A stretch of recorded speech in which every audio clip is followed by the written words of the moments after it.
भगवती श्री काली। परमात्मा की पराशक्ति भगवती निराकार होकर भी देवताओं का दुख दूर करने के लिए युग युग में साकार रूप धारण करके अवतार लेती हैं। उनका शरीर ग्रहण उनकी इच्छा का वैभव कहा गया है। सनातन शक्ति जगदम्बा ही महामाया कही गई हैं। वे ही सबके मन को खींचकर मोह में डाल देती हैं।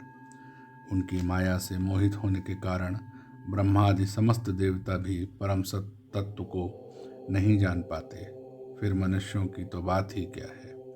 वे परमेश्वरी ही सत्व, रज और तम इन तीनों गुणों का आश्रय लेकर समयानुसार संपूर्ण विश्व का सृजन, पालन और संहार किया करती हैं।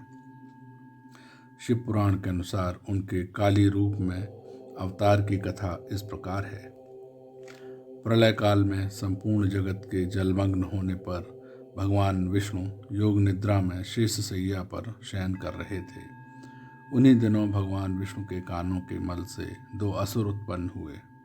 वे भूतल पर मधु और कैटभ के नाम से विख्यात हुए। वे दोनों विशालकाय असुर प्रलय काल के सूर्य की भांति तेजस्वी थे। उनके जबड़े बहुत बड़े थे। उनके मुख दाढ़ों के कारण ऐसे विकराल दिखाई देते थे मानो वे संपूर्ण विश्व को खा डालने के लिए उद्यत हों। उन दोनों ने भगवान विष्णु की नाभि से उत्पन्न हुए कमल के ऊपर विराजमान ब्रह्मा को देखकर पूछा, अरे तू कौन है और यहाँ पर कैसे आया है? ऐसा कहते हुए वे दोनों ब्रह्मा जी को मारने के लिए तैयार हो गए।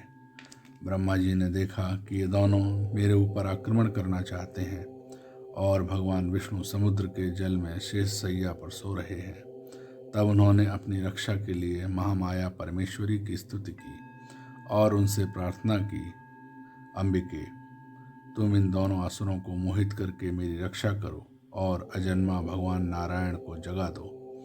मधु और कैटभ के नाश के लिए ब्रह्मा जी ने प्रार्थना की और संपूर्ण विद्याओं की आदिदेवी जगज्जननी महाविद्या काली फाल्गुन शुक्ला द्वादशी को त्रैलोक्य मोहिनी शक्ति के रूप में पहले आकाश में प्रकट हुई। तदंतर आकाशवाणी हुई, कमलासन ब्रह्मा, डरो मत, युद्ध में मधु कैटभ का विनाश करके मैं तुम्हारे संकट दूर करूंगी। फिर वे महामाया भगवान श्रीहरि के नेत्र, मुख, नासिका और बाहु आदि से निकलकर ब्रह्मा जी के सामने आ खड़ी हुई। उसी समय भगवान विष्णु भी योग निद्रा से जग गए। फिर देवादिदेव भगवान विष्णु ने अपने सामने मधु और कैटभ दोनों दैत्यों को देखा। उन दोनों महादैत्यों के साथ अतुल तेजस्वी भगवान विष्णु का 5000 वर्षों तक घोर युद्ध हुआ। अंत में महामाया के प्रभाव से मोहित होकर उन असुरों ने भगवान विष्णु से कहा कि हम तुम्हारे युद्ध से अत्यंत प्रभावित हुए, तुम हमसे अपनी इच्छा अनुसार वर मांग लो। भगवान विष्णु ने कहा, यदि तुम लोग मुझ पर प्रसन्न हो तो मुझे यह वर दो कि मैं तुम्हारी मृत्यु मेरे हाथों से हो। उन असुरों ने देखा कि सारी पृथ्वी एकार्णव जल में डूबी है। यदि हम सूखी धरती पर अपने मृत्यु का वरदान इन्हें देते हैं तब यह चाहकर भी हमको नहीं मार पाएंगे और हमें वरदान देने का श्रेय भी प्राप्त हो जाएगा। अतः उन दोनों ने भगवान विष्णु से कहा कि तुम हमको ऐसी जगह मार सकते हो जहाँ जल से भीगी हुई धरती ना हो।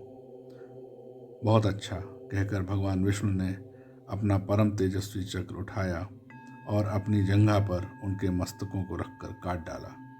इस प्रकार भगवती महाकाली की कृपा से उन दैत्यों की बुद्धि भ्रमित हो जाने से उनका अंत हुआ।